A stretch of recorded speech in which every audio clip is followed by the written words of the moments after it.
ಗೋ back Jagadish Shettar ಅಂತೆಲ್ಲ ಅಭಿಯಾನ ಮಾಡಿ ದೊಡ್ಡ ರಾಮಾಯಣ ಮಾಡಿದ್ರಿ. ನಮ್ಮ ಪಾರ್ಟಿಯವ್ರು ನಾನು ಯಾರು ವಿರೋಧ ಮಾಡೇ ಇಲ್ಲ. ಕಾಂಗ್ರೆಸ್ ಒಂದು ಕುತಂತ್ರ ಮಾಡಿ ಈ ರೀತಿ ಒಂದು ಕ್ರಿಯೇಟ್ ಮಾಡ್ತಾರೆ, ಆರ್ಟಿಫಿಷಿಯಲ್ ಕ್ರಿಯೇಷನ್. ರಾಹುಲ್ ಗಾಂಧಿ ನಮ್ಮ ನೆಕ್ಸ್ಟ್ ಪ್ರೈಮ್ ಮಿನಿಸ್ಟರ್ ಮಾಡಿದ್ರು. ನಾವು ಎಲ್ಲರೂ ಒಂದು ಭಾಷಣ.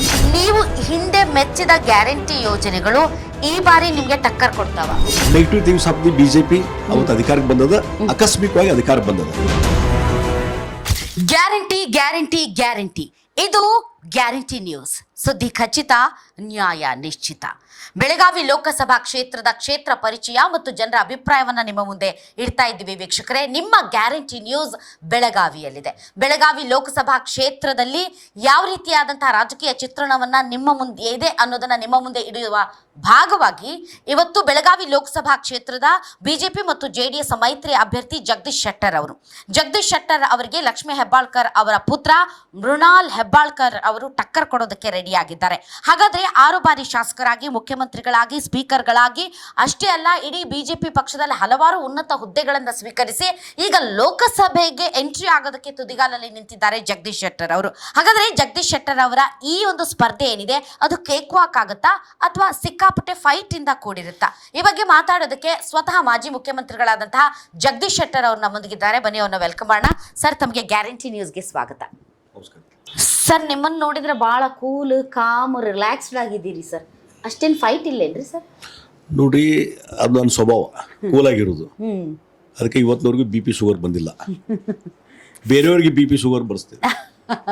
ಅಲ್ಲ, ಬರ್ಸಿರಿ ಬಿಡ್ರಿ ಸರ್, BP ಶುಗರ್ ಬರ್ಸಿರಿ. ಅದು ಲಾಸ್ಟ್ ಎಲೆಕ್ಷನ್ನಲ್ಲೇ ಗೊತ್ತಾಗ್ಬಿಟ್ಟೈತೆ ಎಲ್ಲರಿಗೂ ನೀವು ಎಷ್ಟು ಇಂಪಾರ್ಟೆಂಟ್ ಅಂತ ಹೇಳಿ.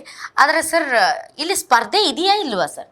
ಸ್ಪರ್ಧೆ ಇದ್ದೇ ಇರ್ತದೆ. ಯಾವಾಗಲೂ ಒಂದು ಚುನಾವಣೆಯ ಮೇಲೆ ಸ್ಪರ್ಧೆ ಅನ್ನುವಂಥದ್ದು ನಿಶ್ಚಿತ. ಕೊನೆ ಕ್ಷಣದವರೆಗೂ ಸ್ಪರ್ಧೆ ಇದ್ದೇ ಇರ್ತೈತಿ.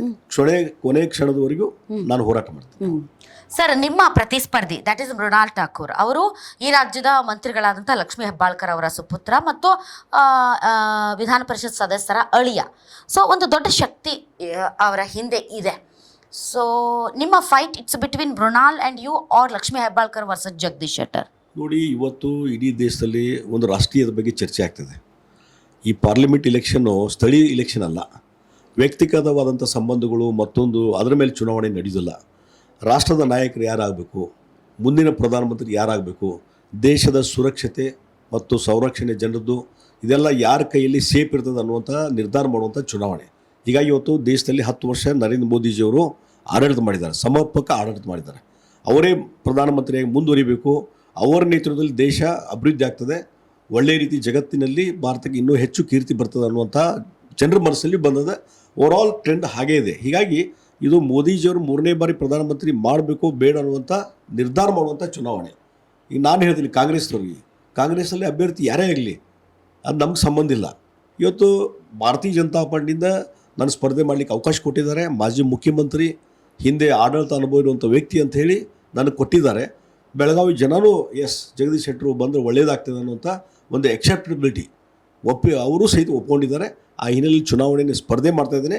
ಕಾಂಗ್ರೆಸ್ ಪಾರ್ಟಿಯವರು ಯಾರೇ ನಿಂತರೂ ಅದನ್ನು ಎದುರಿಸುವಂಥದ್ದು ಶಕ್ತಿ ನನಗಿದೆ. ಅಲ್ಲ ಸರ್, ಹೌದು, ಮೋದಿ ಅವರು ದೇಶಕ್ಕೆ ಬೇಕಾ ಬೇಡವಾ ಅನ್ನೋದ್ರ ಜೊತೆಗೆ ಸರ್ ಸ್ಥಳೀಯ ಅಭ್ಯರ್ಥಿಗಳು ಕೂಡ ಇಂಪಾರ್ಟೆಂಟ್ ಆಗುತ್ತೆ. ಯಾಕೆ ಅಂತಂದರೆ ಸ್ಥಳೀಯವಾಗಿ ಹಲವಾರು ಸಮಸ್ಯೆಗಳ ಪರಿಹಾರ ಆಗಿರ್ಬೋದು ಅಥವಾ ಸ್ಥಳೀಯ ಸಮಸ್ಯೆಗಳಿಗೆ ಮತ್ತು ರಾಜ್ಯದ ಪರವಾಗಿ ಒಂದು ಗಟ್ಟಿ ಧ್ವನಿ ಎತ್ತೋದಕ್ಕೆ ಇಲ್ಲಿ ಯಾವ ಅಭ್ಯರ್ಥಿಗಳು ಅನ್ನೋದು ಕೂಡ ಜನ ನೋಡ್ತಾರೆ sir.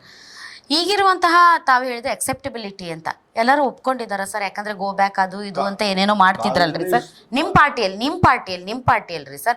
Go back Jagadish Shettar ಅಂತೆಲ್ಲ ಅಭಿಯಾನ ಮಾಡಿ ದೊಡ್ಡ ರಾಮಾಯಣ ಮಾಡಿದ್ರಿ ಸರ್. ಈಗ ಎಲ್ಲರೂ ಒಪ್ಕೊಂಡಿದ್ದಾರೆ ಸರ್, ಎಲ್ಲರೂ ನಿಮ್ಮ ಜೊತೆ ಇದ್ದಾರೆ ಸರ್. ನಮ್ಮ ಪಾರ್ಟಿಯವ್ರು ನಾನು ಯಾರು ವಿರೋಧ ಮಾಡೇ ಇಲ್ಲ. ಕಾಂಗ್ರೆಸ್ ಒಂದು ಕುತಂತ್ರ ಮಾಡಿ ಈ ರೀತಿ ಒಂದು ಕ್ರಿಯೇಟ್ ಮಾಡ್ತಾರೆ, ಆರ್ಟಿಫಿಷಿಯಲ್ ಕ್ರಿಯೇಷನ್.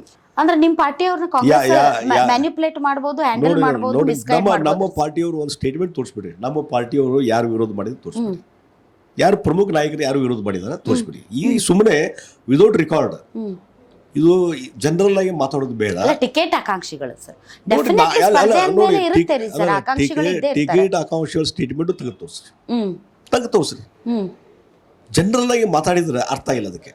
ಮತ್ತು ಅದೆಲ್ಲ ಈಗ ಔಟ್ಸೈಡ್ ಎಲ್ಲ ಇಶ್ಯೂ ಮುಗಿದು ಹೋಯ್ತು. ಇನ್ನೊಂದು 2 ದಿವಸ election we are facing election. But sir, ನೀವಂತ ಹೇಳ್ತಿದ್ರಿ ಅಥವಾ ಜನನೂ ಎಕ್ಸೆಪ್ಟ್ ನೋಡ್ರಿ, ಜನ ಇದ್ರ ಬಗ್ಗೆ ಥಿಂಕಿಂಗ್ ಮಾಡ್ತಾ ಇಲ್ಲ. ಒಬ್ಬ ಮಾಜಿ ಮುಖ್ಯಮಂತ್ರಿ ಇದ್ದಾರೆ, ಅನುಭವದಂತ ವ್ಯಕ್ತಿ ಬಂದಿದ್ದಾರೆ. ನಮ್ಮ ಪಾರ್ಲಿಮೆಂಟು ಕ್ಷೇತ್ರಕ್ಕೆ ಹೆಚ್ಚು ಶಕ್ತಿ ಬರ್ತದೆ ಅನ್ನುವಂಥ ಭಾವನೆ ಜನರಲ್ಲಿ ಇದೆ. ಕಾಂಗ್ರೆಸ್ ಅವರು ಅದಿಲ್ಲ. ಯಾಕಂದ್ರೆ ನಾನು ಇಲ್ಲಿ ಬಂದು ನಿಂತಿದ್ರಿಂದ ಅವ್ರಿಗೆ ಭಾಳಷ್ಟು ಸಮಸ್ಯೆ ಆಗಿದೆ. ಈಗ ವೋಟರ್ ಐ ಡಿ ತೆಗೆದು ನೋಡ್ರಿ, ಅವ್ರ ಆಧಾರ್ ಕಾರ್ಡ್ ತೆಗೆದು ನೋಡ್ರಿ, ಅವ್ರ ಅಡ್ರೆಸ್ ಏನೈತಂತ ಹೇಳ್ರಿ, ನಾನು ಈ ಮಣ್ಣಿನ ಮಗ, ಹೊರಗಿನವ್ರು ಬೇಕೋ ಮಣ್ಣಿನ ಮಗ ಬೇಕೋ, ಈ ಕಾರ್ಡ್ನ ಪ್ಲೇ ಮಾಡ್ತಿದ್ದಾರೆ. ನಾನು ಇದ್ರ ಬಗ್ಗೆ ಹೆಚ್ಚು ಚರ್ಚೆ ಮಾಡ್ಲಿಕ್ಕೆ ಹೋಗುದಿಲ್ಲ. Okay fine sir. ಈಗ ನಿಮ್ಮ ಆದ್ಯತೆ ಏನ್ರಿ ಸರ್? ಮುಂದೆ ತಾವು ಲೋಕಸಭೆಯಲ್ಲಿ ಗೆದ್ದರೆ ತಮ್ಮ ಆದ್ಯತೆ ಏನು ಸರ್? ಯಾಕಂದ್ರೆ ನೀವು ಕೇವಲ ಈ ಕ್ಷೇತ್ರಕ್ಕೆ ಸೀಮಿತರಾದವರಲ್ಲ, ತಮ್ಮ ಅನುಭವ ದೊಡ್ಡದು ಮತ್ತು ತಾವು ಮುಖ್ಯಮಂತ್ರಿಗಳಾಗಿ ಕೆಲಸ ಮಾಡಿದ್ರೆ ಈ ಕರ್ನಾಟಕದ ಸಮಸ್ಯೆಗಳೇ ತಮಗೆ ಗೊತ್ತಿದೆ, ಕರ್ನಾಟಕಕ್ಕೆ ಆಗಬೇಕಾದಂಥ ಕೆಲಸ ಕಾರ್ಯಗಳ ಬಗ್ಗೆ ತಮಗೆ ಅರಿವಿದೆ. ಹೀಗಾಗಿ ತಮ್ಮ ಆದ್ಯತೆ ಏನು ಸರ್? ನೋಡಿ, ಒಂದು ನಾನು ಹೇಳ್ತೀನಿ, ಸುರೇಶ್ ಅಂಗಡಿಯವರು ಯಾವ ರೀತಿ ಕೆಲಸ ಕಾರ್ಯಗಳನ್ನು ಮಾಡಿದರು, ಒಬ್ಬ ಮಾದರಿಯ ಸಂಸತ್ ಸದಸ್ಯರಾಗಿ ಕೆಲಸ ಮಾಡಿದರು, ಒಬ್ಬ ರೈಲ್ವೆ ಮಿನಿಸ್ಟ್ರಾಗಿ ಉತ್ತಮವಾದಂಥ ಕೆಲಸ ಮಾಡಿದರು. ಅವರು ಏನು ಕೆಲಸ ಕಾರ್ಯಗಳು ಮಾಡಿದ್ದಾರೆ, ಇನ್ನೊಂದಿಷ್ಟು ಅಪೂರ್ಣವಾದಂಥ ಕೆಲಸ ಇದೆ, ಅದನ್ನು ಕಂಪ್ಲೀಟ್ ಮಾಡುವಂಥದ್ದು. ಮಂಗಳ ಅಂಗಡಿಯವರು ಸಹಿತ ಏರ್ಪೋರ್ಟಿಗೆ ಡೆವಲಪ್ಮೆಂಟ್ ಸಲುವಾಗಿ 310 ಕೋಟಿ ಹಣ ತೊಗೊಂಬಂದಿದ್ದಾರೆ, ಅದನ್ನು ಪೂರ್ಣಗೊಳಿಸುವಂಥದ್ದು. ಒಂದು ನನ್ನ ಪ್ರಯಾರಿಟಿ, ಒಂದು ಬೆಳಗಾವಿ ಇವತ್ತು ಜನ ನನ್ನ ನಂಬಿದ್ದಾರೆ ಮತ್ತು ಇಲ್ಲಿ ಅವರ ಆಶೀರ್ವಾದದಿಂದ ಪಾರ್ಲಿಮೆಂಟ್ ಸದಸ್ಯನಾದ ಮೇಲೆ ಓವರಾಲ್ ಬೆಳಗಾವಿಯ ಡೆವಲಪ್ಮೆಂಟ್ ದೃಷ್ಟಿಯಿಂದ ಒಂದು ಬೆಳಗಾವಿ ಲೋಕಸಭಾ ಕ್ಷೇತ್ರ ಒಂದು ಮಾದರಿಯಾದಂಥ ಲೋಕಸಭಾ ಕ್ಷೇತ್ರ ಮಾಡಲಿಕ್ಕೆ ಎಲ್ಲ ನನ್ನ ಪರಿಶ್ರಮವನ್ನು ನಾನು ಹಾಕ್ತೀನಿ. ಮತ್ತು ಅಷ್ಟೇ ಅಲ್ಲ, ಇವತ್ತು ಈ ಭಾಗದಲ್ಲಿ ಇನ್ನೂ ಹೆಚ್ಚು ದೊಡ್ಡ ದೊಡ್ಡ ಉದ್ಯಮಿಗಳು ಬರಬೇಕಾಗಿದೆ. ಆ ಉದ್ಯಮಿಗಳನ್ನು ತರುವಂಥ ಪ್ರಯತ್ನ ಮಾಡ್ತೀನಿ. ಒಂದು ನಾನು ಇಂಡಸ್ಟ್ರಿ ಮಿನಿಸ್ಟ್ರಿ ಇದ್ದಾಗ ಒಂದು ಪಾಲಿಸಿ ಮಾಡಿದ್ದೆ ನಾನು, ನಮ್ಮ ಇಂಡಸ್ಟ್ರಿ ಪಾಲಿಸಿಯಲ್ಲಿ ಏನಂದರೆ SIR ಅಂಥೇಳಿ, ಸ್ಪೆಷಲ್ ಇನ್ವೆಸ್ಟ್ಮೆಂಟ್ ರೀಸನ್, ಅದು ಕಾನೂನು ಆಗಿದೆ. ಹೀಗಾಗಿ ಸಿದ್ದರಾಮಯ್ಯ ಸರ್ಕಾರ ಅದನ್ನು ಅನುಷ್ಠಾನ ಮಾಡಲಿಲ್ಲ. ಅನುಷ್ಠಾನ ಮಾಡಿದರೆ ಒಂದು ನೋಟಿಫಿಕೇಶನ್ ಹೊರಡಿಸಿದರೆ ಬೆಳಗಾವಿ ರೀಸನನ್ನು ಈ SIR ಈ ಒಂದು ಸ್ಕೀಮ್ನಲ್ಲಿ ತರ್ಬೋದಾಗಿತ್ತು. ತಂದಿದ್ದರೆ ಇನ್ನೂ ಹೆಚ್ಚು ಕನ್ಸೆಷನ್ನು ಸಬ್ಸಿಡಿ ಸಿಗಲಿಕ್ಕೆ ಸಾಧ್ಯತೆ. ಹೀಗಾಗಿ ಅದನ್ನು ಅನುಷ್ಠಾನ ಮಾಡುವಂಥದ್ದು ಪ್ರಯತ್ನ ನಾನು ಮಾಡೋ ಮುಖಾಂತರ ದೊಡ್ಡ ದೊಡ್ಡ ಉದ್ಯಮಿಗಳನ್ನು ಇಲ್ಲಿ ತೊಗೊಂಬರ್ತೀನಿ. ಮತ್ತು ಇಲ್ಲಿ ಸಾಫ್ಟ್ವೇರ್ ಇಂಜಿನಿಯರ್ಸು ದೊಡ್ಡ ಸಂಖ್ಯೆಯಲ್ಲಿದ್ದಾರೆ, ಅವರಿಗೆ ಉದ್ಯೋಗ ಅವಕಾಶ ಕೊಡುವಂಥದ್ದು ಇದೆ. ಹೀಗಾಗಿ ಒಂದು IT ಕ್ಲಸ್ಟರು, IT ಕಂಪ್ನಿ ತರೋ ಮುಖಾಂತರ, ದೊಡ್ಡ ಉದ್ಯಮ ತರೋ ಮುಖಾಂತರ, ಈ ಫಾರ್ಮಸ್ಯೂಟಿಕಲ್ ಇಂಡಸ್ಟ್ರಿನ ತರೋ ಮುಖಾಂತರ, ಇವನ್ನು ಕೆಲವು ಗ್ರಾಮೀಣ ಭಾಗದಲ್ಲಿ ಟೆಕ್ಸ್ಟೈಲ್ ಪಾರ್ಕು ಮತ್ತು ಫುಡ್ ಪಾರ್ಕ್ಗಳನ್ನು ಮಾಡೋ ಮುಖಾಂತರ ಇವತ್ತು ಹೆಚ್ಚು ಉದ್ಯಮಗಳ ಸ್ಥಾಪನೆ ಮಾಡೋ ಮುಖಾಂತರ ಇವತ್ತು 10,000 ಈ ಭಾಗದ ಯುವಕರಿಗೆ ಉದ್ಯೋಗ ಅವಕಾಶ ಕೊಡುವಂಥ ಕೆಲಸ ನಾನು ಮಾಡ್ತೀನಿ. ಇದು ನನ್ನ ಪ್ರಯಾರಿಟಿ. ಮತ್ತು ಕಮಿಂಗ್ ಡೇಸ್ ಇವತ್ತು ಬೆಳಗಾವಿ ಏರ್ಪೋರ್ಟು ಡೆವಲಪ್ ಆಗ್ತಾ ಇದೆ. It is third busiest airport immediately next to the Bengaluru and Mangaluru. ಇದರ ಮುಂದೆ ಬರುವಂಥ ದಿವಸಗಳಲ್ಲಿ ಇಂಟರ್ನ್ಯಾಷನಲ್ ಏರ್ಪೋರ್ಟ್ ಆಗಿ ಪರಿವರ್ತನೆ ಮಾಡುವಂಥ ಪ್ರಯತ್ನ ಎಲ್ಲ ರೀತಿ ಮಾಡ್ತೀನಿ. ಮತ್ತು ರೈಲ್ವೆ ಸಂಬಂಧಪಟ್ಟಂತೆ ಹಲವಾರು ಯೋಜನೆಗಳಿದ್ದಾವೆ, ಅದನ್ನು ಕಾರ್ಯಗತ ಮಾಡುವಂಥದ್ದು ಮತ್ತು ಕಳಸಾ ಬಂಡೂರಿ ಮಾದಾಯಿ ಈ ಒಂದು ಯೋಜನೆಯನ್ನು ಅನುಷ್ಠಾನ ಮಾಡುವಂಥ ಕೆಲಸ ಮಾಡ್ತೀನಿ. Overall development. ಮತ್ತು ನೀವು ನೋಡ್ತಾ ಇರಿ, ಇಲ್ಲಿ ಎಲ್ಲ ಇಂಟೆಲೆಕ್ಚುಯಲ್ಸ್ ಎಲ್ಲರೂ ಕರೆದು ಒಂದು ಸಭೆ ಮಾಡಿ ಅವರ ಅಭಿಪ್ರಾಯ ತೊಗೊಂಡು ಒಂದು ವಿಷನ್ ಅಜೆಂಡಾ ಅಂತೇಳಿ ವಿಷನ್ ಡಾಕ್ಯುಮೆಂಟ್ ಒಂದು ರೆಡಿ ಮಾಡಿಕೊಂಡು ಇವತ್ತು ಇಡೀ ರಾಜ್ಯದಲ್ಲಿ ಬೆಳಗಾವಿನ ಇವತ್ತೇನು ಎರಡನೇ ರಾಜಧಾನಿ ಅಂತ ಕರೀತಾರಲ್ಲ, ನಿಜವಾದಂಥ ಎರಡನೇ ರಾಜಧಾನಿ ಮಾಡುವಂಥದ್ದು ಮತ್ತು ಬೆಳಗಾವಿಯನ್ನು ಒಂದು ಸೆಂಟ್ರಲ್ ಸ್ಟೇಜಿಗೆ ತರುವಂಥ ಕೆಲಸ ನಾನು ಮಾಡ್ತೀನಿ. ಸರ್, ಈಗ ತಾವು ಹೇಳಿದರೆ I am a very cool person ಅಂತ, ನಾನು ಯಾವಾಗಲೂ ಕೂಡ ತಾಳ್ಮೆನ ಕಳ್ಕೊಳ್ಳಲ್ಲ ಅಂತ. ಆದರೆ ನಿಮ್ಗೆ ಅನ್ಯಾಯ ಆದಾಗ ನೀವು ಅದನ್ನು ಪ್ರತಿಭಟಿಸಿದ್ದೀರಿ ಮತ್ತು ಅದಕ್ಕೆ ಧ್ವನಿ ಎತ್ತಿದ್ದೀರಿ ಸರ್. ಅಂದರೆ ಅನ್ಯಾಯ ಅಂತ ಕಂಡು ಬಂದಾಗ ಸುಮ್ಮನೆ ಕೂರುವಂಥ ಜಾಯಮಾನ ತಮ್ಮದಲ್ಲ, ಅದನ್ನು ತಾವು ಹಲವಾರು ಬಾರಿ ಕಾಲಕ್ಕೆ ತಕ್ಕಂತೆ ಪ್ರದರ್ಶನ ಮಾಡಿದರೆ ಕಳೆದ ವಿಧಾನಸಭೆ ಚುನಾವಣೆಯಲ್ಲೂ ಕೂಡ ಅದನ್ನು ನಾವು ನೋಡಿದ್ದೀವಿ.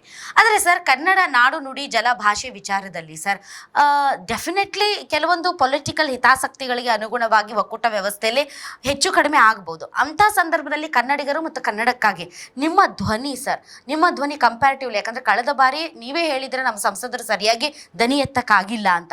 ಸೊ ಆ ವಿಚಾರದಲ್ಲಿ ಸರ್ ನೀವು ರಾಜಿ ಮಾಡ್ಕೋಬಾರ್ದು ಅನ್ನೋದು ಕನ್ನಡಿಗರ ಒತ್ತಾಸೆ.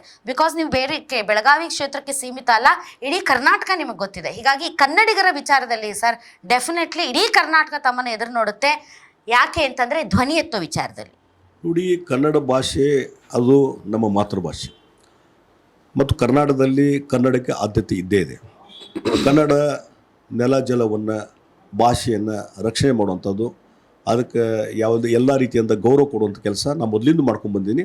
ಅದನ್ನು ಮುಂದುವರಿಸುವಂಥ ಕೆಲಸ ನಾನು ಮಾಡ್ತೀನಿ. Okay, all right sir. ಈಗ ಗ್ಯಾರಂಟಿ ಯೋಜನೆಗಳು ಕಳೆದ ವಿಧಾನಸಭೆ ಚುನಾವಣೆಯಲ್ಲಿ ತಾವು ಕೂಡ ಗ್ಯಾರಂಟಿ ಯೋಜನೆಗಳು ಅಥವಾ ಜನರಿಗೆ ನೀವು ಏನು ಗ್ಯಾರಂಟಿ ಕೊಟ್ಟಿದ್ದೀರಿ ಅದನ್ನು ಮುಂದಿಟ್ಕೊಂಡು ಚುನಾವಣೆಯಲ್ಲಿ ಸ್ಪರ್ಧೆ ಮಾಡಿದ್ರಿ. ಚುನಾವಣಾ ಫಲಿತಾಂಶ ಅದು ಬಿಡ್ರಿ ಸರ್, ಈಗ ಮತ್ತೆ ಕಾಂಗ್ರೆಸ್ ಪಾರ್ಟಿ ಅದೇ ಗ್ಯಾರಂಟಿ ಯೋಜನೆಗಳನ್ನು ಮುಂದಿಟ್ಕೊಂಡು ಜನರ ಮುಂದೆ ಹೋಗ್ತಾ ಇದೆ. ಸೊ ಗ್ಯಾರಂಟಿ ಕಳೆದ ವಿಧಾನಸಭೆ ಚುನಾವಣೆಯಲ್ಲಿ ಡೆಫಿನೆಟ್ಲಿ ವರ್ಕೌಟ್ ಆಯಿತು ಮತ್ತು ಅನುಷ್ಠಾನ ಮಾಡಿದ ಮೇಲೆ ಅದನ್ನೇ ಹಿಡ್ಕೊಂಡು ಅವರೀಗ ಚುನಾವಣೆಯಲ್ಲಿ ಸ್ಪರ್ಧೆ ಮಾಡ್ತಾ ಇದ್ದಾರೆ. ಸೊ ನೀವು ಹಿಂದೆ ಮೆಚ್ಚಿದ ಗ್ಯಾರಂಟಿ ಯೋಜನೆಗಳು ಈ ಬಾರಿ ನಿಮಗೆ ಟಕ್ಕರ್ ಕೊಡ್ತಾವ? ಒಂದು ನಾನು ಹೇಳ್ತೀನಿ, assembly election is entirely different, parliament election is entirely different. ನಾನು ಯಾವಾಗಲೂ ಹೇಳ್ತಾ ಇದ್ದೇನೆ. ಮತ್ತು 2023 ಅಸೆಂಬ್ಲಿ ಚುನಾವಣೆ ನಡೀತು, ಬರೀ ಗ್ಯಾರಂಟಿ ಆಧಾರದ ಮೇಲೆ ಕಾಂಗ್ರೆಸ್ಸು ಗೆದ್ದಿಲ್ಲ. ಬೇರೆ ಬೇರೆ ಕಾರಣಗಳು ನಿಮ್ಮ ಕಾರಣನೂ ಒಂದಿದೆ. ಮತ್ತು ಭಾರತೀಯ ಜನತಾ ಪಾರ್ಟಿಯಲ್ಲಿ ಆದಂಥ ಕೆಲವೊಂದು ಏನು ಟಿಕೆಟ್ ಹಂಚಿಕೆಯ ಗೊಂದಲ ಗೊಂದಲ ಅದೆಲ್ಲ ಕಾರಣದ ಮೇಲೆ ಕಾಂಗ್ರೆಸ್ ಅಧಿಕಾರಕ್ಕೆ ಬಂದ, ಪಾಸಿಟಿವ್ ಆಗಿ ಅಧಿಕಾರಕ್ಕೆ ಬಂದಿಲ್ಲ. Negative things of the BJP ಅವತ್ತು ಅಧಿಕಾರಕ್ಕೆ ಬಂದದ, ಆಕಸ್ಮಿಕವಾಗಿ ಅಧಿಕಾರಕ್ಕೆ ಬಂದದ. ಆ ಹಿನ್ನೆಲೆ ಹೇಳ್ತೀನಿ, ಈ ಗ್ಯಾರಂಟಿ ಅಸೆಂಬ್ಲಿಗೆ ಎಷ್ಟು ವರ್ಕೌಟ್ ಆಗಿದೆ ಇಲ್ಲ ಅನ್ನೋದು ಮತ್ತೊಂದು ದಿವಸ ನಾನು ಹೇಳ್ತೀನಿ. ಆದ್ರೆ ಈ ಪಾರ್ಲಿಮೆಂಟ್ ಇಲೆಕ್ಷನ್ದಲ್ಲಿ ದೇಶದ ನೇತಾರ ಯಾರು, ಪ್ರಧಾನಮಂತ್ರಿ ಯಾರು ಅಂತ, ಈಗ ಕಾಂಗ್ರೆಸ್ಸಿನ ನೇತಾರ ಯಾರು ಈಗ ಅವರು ಓಪನ್ ಆಗಿ ಹೇಳ್ಬಿಡ್ಲಿ, ನಾಳೆ ಇವರು ಪಾರ್ಲಿಮೆಂಟ್ ಇಲೆಕ್ಷನ್ ಫೇಸ್ ಮಾಡ್ತಿದ್ದಲ್ಲ ಕಾಂಗ್ರೆಸ್ನವರು, ಅವ್ರು ಒಂದೇ ಮಾತು ಹೇಳಿ, ರಾಹುಲ್ ಗಾಂಧಿ ನಮ್ಮ ನೆಕ್ಸ್ಟ್ ಪ್ರೈಮ್ ಮಿನಿಸ್ಟರ್ ಮಾಡ್ತಾರೆ. ಎಲ್ಲರೂ ಒಂದು ಭಾಷಣದಲ್ಲಿ ಕಾಂಗ್ರೆಸ್ಸಿನ ಕ್ಯಾಂಪೇನ್ದಲ್ಲಿ ರಾಹುಲ್ ಗಾಂಧಿ ನಮ್ಮ ಮುಂದಿನ ಪ್ರಧಾನಮಂತ್ರಿ ಅಭ್ಯರ್ಥಿ ಅಂತ ಹೇಳಿದಾರನವರು ಹೇಳಿಲ್ಲ. ನೀವು ಪ್ರಧಾನಮಂತ್ರಿ ಅಭ್ಯರ್ಥಿನ ನೀವು ಸೆಲೆಕ್ಟ್ ಮಾಡೋಕ್ಕಾಗಿಲ್ಲ, ಇನ್ನು ದೇಶ ಏನು ಆಳ್ತೀರಿ ನೀವು? ನಾನು ಕೇಳ್ತೀನಿ, ನಾವು ಗಟ್ಟಿ ಹೇಳಿವಿ, ನಮ್ಮ ಸಾಮೂಹಿಕ ನೇತೃತ್ವ ಬರುವುದಿಲ್ಲ. ಹಿಂದೆ Atal Bihari Vajpayee next prime minister ಅಂತ ಹೇಳ್ತೀವಿ ನಾವು. ಇವತ್ತು ಕಾಂಗ್ರೆಸ್ ಹಿಂದೆ ಹೇಳ್ತಿದ್ರು ಇಂದಿರಾ ಗಾಂಧಿ ನಮ್ಮ ನೆಕ್ಸ್ಟ್ ಪ್ರೈಮ್ ಮಿನಿಸ್ಟ್ರು. ಇವತ್ತು ಯಾಕಿಲ್ಲ? ಆ ಶಕ್ತಿ ಯಾಕೆ ಬಂದಿಲ್ಲ ನಿಮಗೆ? ಅಂದ್ರೆ ಲೀಡರ್ಸ್ ಇಲ್ಲ. Congress become leaderless party. All right, thank you very much sir. ತಾವು ಇಷ್ಟೊತ್ತು ನಮ್ಮ ಗ್ಯಾರಂಟಿ ನ್ಯೂಸ್ ಜೊತೆ ಮಾತಾಡಿದ್ದಕ್ಕಾಗಿ ಥ್ಯಾಂಕ್ ಯು. ಗ್ಯಾರಂಟಿ ನ್ಯೂಸ್, ಸುದ್ದಿ ಖಚಿತ, ನ್ಯಾಯ ನಿಶ್ಚಿತ.